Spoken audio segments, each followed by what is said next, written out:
フルカウンター Alright boys, welcome back. So Grand Cross is about to enter the new era that is going to be filled with a lot, and I mean a lot of new humans. However, does that mean that other races are going to be forgotten? No, we're going to break it down in today's video. So boys, if you are new and if you've realized that we're now back uploading Grand Cross, so if you want to subscribe, we're going to be doing Grand Cross content every single day. So let's just jump into it. Okay, so by 2024, we're going to have the 17 storyline wrapped up. There's about 2 to 3 chapters left of the story. Literally next chapter, spoiler alert by the way, if you haven't somehow seen 70 Sins and you're playing through 70 storyline without being spoiled online, but obviously Escanor is going to die literally next chapter. Very looking forward to seeing how they handled it in Grand Cross, because I love that scene in anime, even the manga. I'm not gonna lie to you, I cried a lot with that scene, so I'm looking forward to the Grand Cross scene. But everything is just lining up for one big person, and one that's been teased quite a lot through Grand Cross already, and that is Chaos Alpha. Chaos Alpha is not only probably one of the hypest characters I think that can come to the game. Not ever, because it's still like, you know, past characters, but I think right now it's probably one of the hypest characters, not to mention the stuff we've been getting in game. And we have Chaos Mode. You know, we have the chaos system, the chaos fragments. There's so much chaos in the game so far, and they've been clearly gearing up to it. And the way the story's been progressing, we're going to be getting chaos at least teased a little bit through the story mode, literally in November. And the November festival, we've been all thinking, I predicted it earlier, like this year basically, that Chaos Alpha will be the character. So I think it's a given, Chaos Alpha's going to be coming. And obviously the character, if you know the story a little bit between what he plans to do from, you know, Fortnite, so maybe a bit of movies, you know the character is all about, you know, human race, making the human race superior.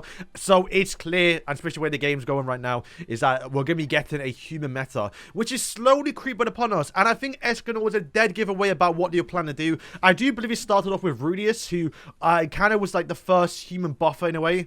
I guess you can trace it back towards Roxy, you know, the crazy one, because she did kind of buff up humans, but humans are kind of bad there. Rudy's was the first character who I think has been now replaced with, obviously, a Levi, so it didn't really age too well. But, you know, Rudy's always going to be an option on the actual human team. And obviously, we've got Sacred Treasure Barn, who's more of a Sin character, but still can work on the human team. But more importantly, Escanor. And this was just a dead giveaway. Literally, what they planned for this character to do, because he kind of, like, meh on release. He's still really, really good. It's just, if humans had, you know, a decent team, he probably would be one of the best characters in the game, right? And, I mean, look at his passive. I'm not going to read through all of it, but the most noble thing, obviously, is, you know, the human buff.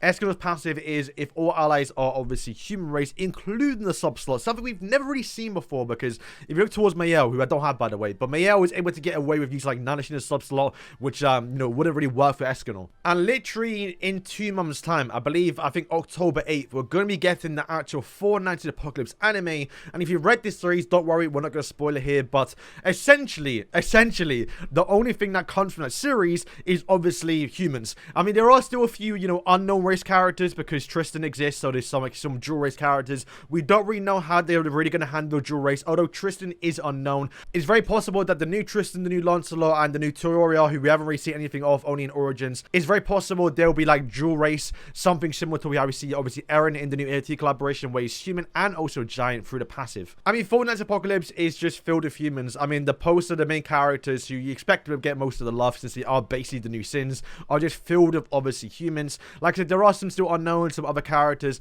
and obviously we do get a few returning characters, especially some demons that, you know, people are going to love down the road. But obviously the main threat of the Fortnite is obviously the Camelot, you know, Arthur's team, right? And Arthur's whole squad is just made up of Holy Knights that are being crazy buffed up by Chaos, so it's just filled with humans. So does that mean for the next 2 to 3 years, are we only going to be getting human characters? No, because there's one thing that I think Netmob have done quite smart to kind of spread the gap. I don't know if they meant to do this, but it feels like the opportunities arise to where they can now do this. And that is the demons. And we've been saying for months now, years even, we've been wanting Grey Road in the game. And while Grey Road probably not going to be the most exciting character, apart from like her being a bit of a meme, there's still the Endurers like Derry and Monspeed that will be, honestly, could be festival characters if they really wanted to. There's a few old commandments. There's obviously a few other characters we can still get. There's different versions of characters we can still get. There's melee characters. There's still so much that Netmob was basically skipped that, well, it doesn't matter if we're about to enter a new era full of humans, because there's still a lot of characters you can go back on and give us, like I said,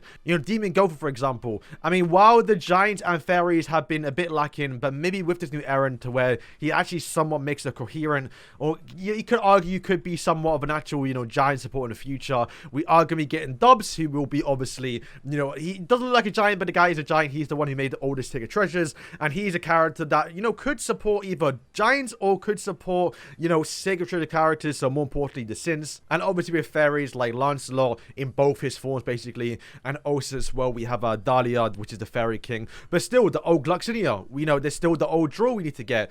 And of course, as the game goes on, I believe we will probably get more collaborations. And collaborations at the moment have only really been basically unknowns and also humans. Because, oh, I guess giants if you're Eren, right? So yeah, going forward, I do think that humans maybe become the best team in the game. Especially with Chaos Alpha, who is, probably just gonna be broken, but bear in mind Medios is still the main character, so demons still could be on top. But seriously, I do believe that humans is something that you want to invest into. So I do believe Holy Knight Escanor, the actual LR version, the green one, is a character definitely worth making. And at this point, probably start saving for the actual end of your festival, whether you want to go towards demons, which will probably be a new Meliodas. It would either be true magic melee, or I guess a new assault mode if they really want to do that, or what I think could be it, although I'm not, you know, there's no evidence towards it, be a dual unit with Melly and also Elizabeth. But I think undoubtedly that we're going to be getting Chaos Alpha at the end of the year, and that is a character I think most people would want to go for, because Alpha as a character in the game right now has been a bit boring. Honestly, I think they flopped with Excalibur Alpha. He was such a cool character in the story, and they kind of made him a stance character. Yeah, I'm not really a big fan of his animations. I mean, this stance effect is kind of cool when he just like stands there and dodges it or blocks it, but yeah, the way he played that was yeah, not really good. And just remember that Netmarble can change an entire race based on one or two characters. Remember, back in the past, we used to say that Netmarble hates demons, and the only thing they ever got was basically Meliodas, who didn't even want to be used on a demon team. But that all changed when Esterosa dropped, and boom, the demon meta was now here. So once again, that could all change going towards humans with just one Arthur. That could all change going towards like one Diane, and that could all change going towards one king. It depends how they do it. Yeah, boys, once again, start preparing. I think we're going to be getting a lot of humans, so you might start investing into it. I do think the LT collaboration will be good for humans, but what I will say is there's a lot of humans coming, and I think with the way the team build is going to go right now, we're going to have Escanor, Chaos Alpha, a sub-slot character, whoever that may be, and the third character is going to be switching constantly depending on what new character does come out. And I do believe Percival, if the character is unknown or obviously is human, the story is still confusing right now, is he is going to be probably, you know, the new Medios, the new festival character. So it's yeah, maybe AOT could be a skip, but I do think Levi is pretty good and has infect, so that's a character you probably want to get towards. But once again, I can always see Chaos Alpha have an effect as well. So boys, thank you for watching. Let me know what you think. Are you excited for what's about to happen to Grand Cross with the humans? And are you excited for Chaos Alpha? He's a character I can't wait to see in game, and I'm looking forward to this. So boys, thank you for watching, and yeah, peace.